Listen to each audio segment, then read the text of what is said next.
പിതാവിൻ്റെയും പുത്രൻ്റെയും പരിശുദ്ധാത്മാവിൻ്റെയും നാമത്തിൽ ആമേൻ. ഞാൻ എൻ്റെ ഒരു പുതിയ ടോക്കിലോട്ട് കടക്കുകയാണ്.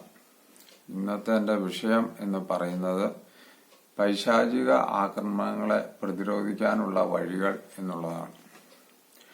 യേശുവിനെ കർത്താവും രക്ഷകനുമായി സ്വീകരിക്കുന്ന ഏതൊരാളുടെയും ജീവിതത്തെ സാത്താൻ പല വിധത്തിൽ പ്രവർത്തിച്ച് തകർക്കാൻ ശ്രമിച്ചേക്കാം. ചിലർ എല്ലാറ്റിലും പിശാചിന്റെ ഇടപെടലുകൾ കണ്ട് പേടിച്ചു നിൽക്കുന്നു. മറ്റു ചിലർ തിരിച്ചറിയാതെ കുഴയുന്നു. വേറെ ചിലർ പിശാചില്ല എന്ന് വിശ്വസിക്കുന്നു. പൈശാചികമായ ഇടപെടലുകളും ആക്രമണങ്ങളും നമ്മുടെ ജീവിതത്തിലോ മറ്റൊരാളുടെ ജീവിതത്തിലോ ഉണ്ടെന്ന് കണ്ടാൽ ചെയ്യേണ്ട ഏതാനും കാര്യങ്ങൾ ഞാൻ പറയാം. ഒന്നാമതായി, യേശുവിലേക്ക് ശ്രദ്ധ കേന്ദ്രീകരിക്കുക. പിശാചിന്റെ പ്രവർത്തനങ്ങൾക്കും ആക്രമണങ്ങൾക്കും എതിരായി ചെയ്യേണ്ട ഏറ്റവും പ്രധാന കാര്യം പിശാചിനെക്കുറിച്ചുള്ള ചിന്ത ഉപേക്ഷിക്കുകയും യേശുവിൽ ശ്രദ്ധ കേന്ദ്രീകരിക്കുകയും ചെയ്യുക എന്നതാണ്. നമ്മുടെ ചിന്തകളെ ഭരിക്കേണ്ടത് പിശാചല്ല, ക്രിസ്തുവാണ്. വിശ്വാസം, പ്രത്യാശ, സ്നേഹം, വിശുദ്ധി, എളിമ ആദിയായവയിൽ ഒരു വ്യക്തി വളരാൻ ശ്രമിക്കുന്നത് തന്നെ പൈശാചിക ആക്രമണങ്ങൾക്കുള്ള ഏറ്റവും നല്ല പ്രതിരോധമാണ്. പിശാചിനെക്കുറിച്ചുള്ള ആകുലത നമ്മെ ഒരിക്കലും ഭരിക്കരുത്.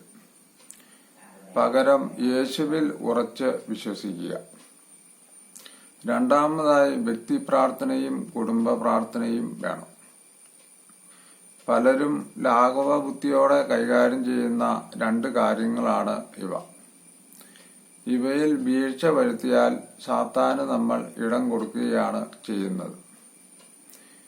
ഭക്ഷണത്തിനും ജോലിക്കും ഉല്ലാസത്തിനും ഉറക്കത്തിനുമൊക്കെ ആവശ്യത്തിന് സമയം ചെലവഴിക്കുന്ന നാം പ്രാർത്ഥനയിലൂടെ ആത്മീയ കരുത്ത് നേടാൻ ആവശ്യത്തിന് സമയം ചെലവഴിക്കുന്നുണ്ടോ എന്ന് ചിന്തിക്കണം.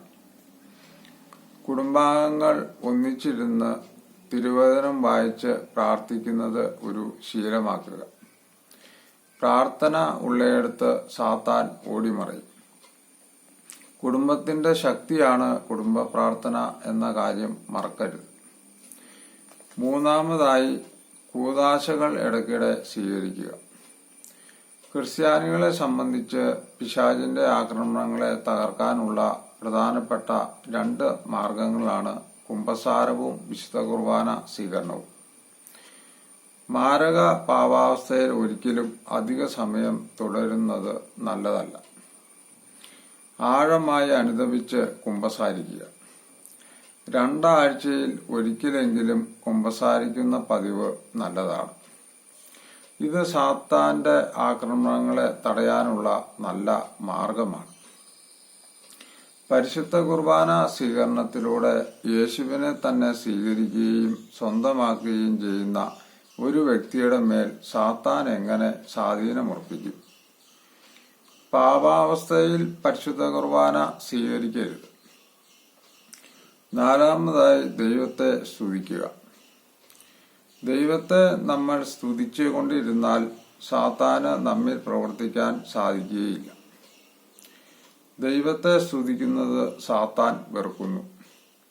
സ്തുതിക്കുന്ന സമയത്ത് വ്യക്തികളിൽ നിന്നും സ്ഥലങ്ങളിൽ നിന്നും പൈശാചിക ശക്തികൾ വിട്ടുപോകും എന്ന് ഉറപ്പാണ്. ദൈവത്തെ സ്തുതിക്കുന്ന സമയത്ത് രോഗശാന്തികൾ ഉണ്ടാകാനുള്ള ഒരു കാരണം ഇതാണ്. ചില ശാരീരിക രോഗങ്ങൾക്ക് പിശാച് കാരണമാകാം. അഞ്ചാമതായി, പരിശുദ്ധ അമ്മയോടുള്ള മാധ്യസ്ഥ പ്രാർത്ഥന. ധാരാളം വിശ്വാസികൾക്ക് പരിശുദ്ധ അമ്മയോടുള്ള മാധ്യസ്ഥ പ്രാർത്ഥന പൈശാചിക ശക്തികളിൽ നിന്നുള്ള വിടുതലിന് കാരണമായിട്ടുണ്ട്. പൈശാചിക ആക്രമണത്തിലും ബന്ധനത്തിലും കഴിയുന്ന എത്രയോ പേർ ജപമാല ചൊല്ലി വിടുതൽ നേടിയിരിക്കുന്നു. യേശുവിന്റെ അമ്മയെ നമുക്ക് തള്ളിക്കളയാനാവുമോ? സാത്താൻ സേവ ചെയ്യാനെത്തുന്ന ക്രൈസ്തവ വിശ്വാസികളോട് പരിശുദ്ധ അമ്മയെ തള്ളിപ്പറയാൻ അവർ ആവശ്യപ്പെടുന്നത് ഒരു സാധാരണ സംഭവമാണ്. എന്താണ് ഇതിന് കാരണം? പരിശുദ്ധ അമ്മയോട് ഭക്തിയുള്ളവരെ സാത്താന് കീഴ്പ്പെടുത്താൻ സാധിക്കുകയില്ല. ഇത്രയും നേരം ഞാൻ പറഞ്ഞതിൻ്റെ രത്നച്ചുരുക്കം ഇതാണ്.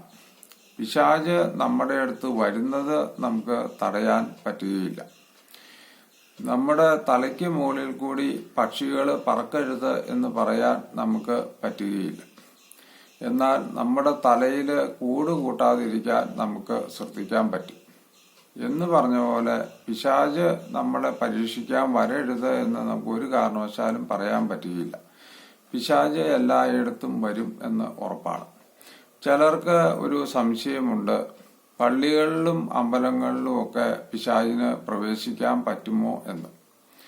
ഞാൻ വ്യക്തമായി അതിന് ഉത്തരം പറയാം.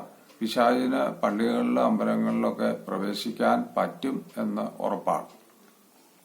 പിന്നെ പിശാചിനെ നമ്മൾ ഒരു കാരണവശാലും പേടിക്കേണ്ട കാര്യമില്ല. പിശാചിനെ നമ്മുടെ കർത്താവ് ക്രൂശില് മരിച്ചു കഴിഞ്ഞപ്പോൾ പിശാചിനെ തോൽപ്പിക്കപ്പെട്ട ശത്രുവാണ് പിശാച്. കർത്താവ് കുരിശിൽ മരിച്ചു കഴിഞ്ഞപ്പോൾ പിശാച് തോൽപ്പിക്കപ്പെട്ടു. അതുകൊണ്ട് തോൽപ്പിക്കപ്പെട്ട ഒരു ശത്രു ആയതുകൊണ്ട് അതിനുള്ള ഒരു പരിഗണന നമ്മൾ കൊടുത്താൽ മതി. എന്നാൽ പിശാചിന് ശക്തികളൊക്കെ ഉണ്ട് എന്ന് ഉറപ്പാണ്. പക്ഷെ നമ്മളൊരു ഉറച്ച ദൈവവിശ്വാസിയാണെങ്കിൽ പിശാചിന് നമ്മളെ ഒരു കാരണവശാലും ഉപദ്രവിക്കുക എളുപ്പമല്ല. പിന്നെ പിശാചിന് ചില വിശുദ്ധരുടെ ജീവിതത്തിൽ അവരെ ഉപദ്രവിക്കാനും പരീക്ഷിക്കാനും ഒക്കെ ദൈവ അനുവാദം കൊടുത്തു എന്ന് വരാം. അങ്ങനെയുള്ള സന്ദർഭങ്ങളിൽ മാത്രമേ ഒരു വിശുദ്ധന് അല്ലെങ്കിൽ ഒരു ദൈവവിശ്വാസിക്ക് പിശാചിന്റെ ആക്രമണങ്ങളെ അഭിമുഖീകരിക്കേണ്ടി വരികയുള്ളൂ. അല്ലാതെ നമ്മളെ പോലെയുള്ള ഒരു സാധാരണക്കാരന് പിശാചിന്റെ ആക്രമണങ്ങൾ വരാൻ ഒരു സാധ്യതയുമില്ല. അപ്പൊ നമ്മൾ ചെയ്യേണ്ടത് നമ്മൾ ഉറച്ച ഒരു ദൈവവിശ്വാസി ആയിരിക്കുക എന്നതാണ്. നമ്മളൊരു ഉറച്ച ദൈവവിശ്വാസിയാണെങ്കിൽ പിശാചിന് എളുപ്പത്തിലൊന്നും നമ്മളെ കീഴ്പ്പെടുത്താനോ ആക്രമിക്കാനോ പറ്റുകയില്ല. പിന്നെ നമ്മൾ പിശാചിന്റെ സഹായം സ്വീകരിക്കാനായിട്ട് വല്ല സാത്താൻ സേവക്കാരുടെ അടുത്തോ വല്ലതും പോവുകയാണെങ്കിൽ പിശാചിന് നമ്മിലേക്കുള്ള വഴി തുറക്കുകയാണ് ചെയ്യുന്നത്. അങ്ങനെ നമ്മൾ സാത്താനെ ആരാധിക്കാനായിട്ട് പോയി കഴിഞ്ഞാൽ പിശാചിന് നമ്മുടെ ജീവിതത്തിൽ കടന്നു കയറാനുള്ള ഒരവസരം നമ്മൾ കൊടുക്കുകയാണ് ചെയ്യുന്നത്. അതുകൊണ്ട് ആരെങ്കിലും ഇത് കേൾക്കുന്നവര് സാത്താൻ സേവയ്ക്കോ അങ്ങനെയുള്ള മന്ത്രവാദത്തിനോ വല്ല പോയിട്ടുണ്ടെങ്കിൽ, നിങ്ങൾ ക്രിസ്ത്യാനികളാണെങ്കിൽ നന്നായിട്ട് കുമ്പസാരിച്ച് കുർബാന കൈക്കൊള്ളുക. അത് മറ്റു മതസ്ഥരാണെങ്കിൽ നിങ്ങൾ ദൈവത്തിന്റെ മുമ്പിൽ മാപ്പപേക്ഷിക്കുക. അതുകൊണ്ട് ഒരു കാരണവശാലും സാത്താന്റെ സഹായം സ്വീകരിക്കാൻ നമ്മൾ പോവാൻ പാടില്ല. ദൈവത്തിന് ഏറ്റവും കൂടുതൽ കോപം വരുന്ന ഒരു സംഗതിയാണ് നമ്മൾ സാത്താനെ ആരാധിക്കുന്നത്. അതുകൊണ്ട് ഒരു കാരണവശാലും നമ്മൾ സാത്താനെ ആരാധിക്കാൻ പാടില്ല. അതുപോലെ തന്നെ കൂടോത്രം ചെയ്ത് മറ്റുള്ളവരെ നശിപ്പിക്കാൻ നമ്മൾ പോവേണ്ടതില്ല. അങ്ങനെ കൂടോത്രം ചെയ്യാൻ നമ്മൾ പോയി കഴിഞ്ഞാൽ ആ പിശാചിനെ നമ്മളെ നശിക്കേണ്ട ആളുടെ അടുത്തോട്ട് നമ്മൾ കൂടോത്രക്കാരന്റെ സഹായത്തോടെ പിശാചിനെ വിട്ടുകഴിഞ്ഞാൽ ആ പിശാച് അവിടെ ചെന്ന് അവിടെ ദൈവികമായ വിശ്വാസം ഇല്ലാത്ത ആളാണെങ്കിൽ അവിടെ കുറച്ച് നാശനഷ്ടമൊക്കെ ഉണ്ടാക്കിയിട്ട് കുറച്ച് കഴിയുമ്പോൾ ഈ വിട്ടയാളിലോട്ട് ആ പിശാച് തിരിച്ചു വരുന്നതായിട്ടാണ് കാണുന്നത്. തിരിച്ചു വന്നു കഴിഞ്ഞാൽ പിശാച് ചുമ്മിയിരിക്കുകയില്ല. പിശാച് ഇവിടെയും ഈ പിശാചിനെ വിട്ട ആളെ നശിപ്പിക്കുകയാണ് ചെയ്യുകയുള്ളൂ. പിശാച് ഇന്നേ വരെ ആരെയും നന്നാക്കിയ ചരിത്രമില്ല. അതുകൊണ്ട് ഒരു കാരണവശാലും സാത്താനെ നമുക്ക് വിശ്വസിക്കാൻ പറ്റുന്ന ആളല്ല. സാത്താന് ശക്തി ഉണ്ടായിരിക്കാം, അതുപോലെ തന്നെ സമ്പത്ത് തരാൻ പറ്റുമായിരിക്കാം, എല്ലാം ചെയ്യാൻ പറ്റുമായിരിക്കാം. പക്ഷെ നമ്മൾ സാത്താന്റെ സഹായത്തിന് പോയി കഴിഞ്ഞു കഴിഞ്ഞാൽ നമ്മൾ ദൈവത്തെ വെറുപ്പിക്കുകയാണ് ചെയ്യുന്നത്. അതുപോലെ തന്നെ സാത്താൻ ഒട്ടും വിശ്വസ്തനല്ല എന്ന് മനസ്സിലാക്കിയിരിക്കുക. ഒരാളെ പോലും നന്നാക്കാൻ സാത്താന് ഒരു കാരണവശാലും ഒരാഗ്രഹവുമില്ല. എല്ലാവരെയും നശിപ്പിക്കാൻ മാത്രമാണ് സാത്താന് ആഗ്രഹമുള്ളൂ എന്ന് മനസ്സിലാക്കിയിരിക്കുക.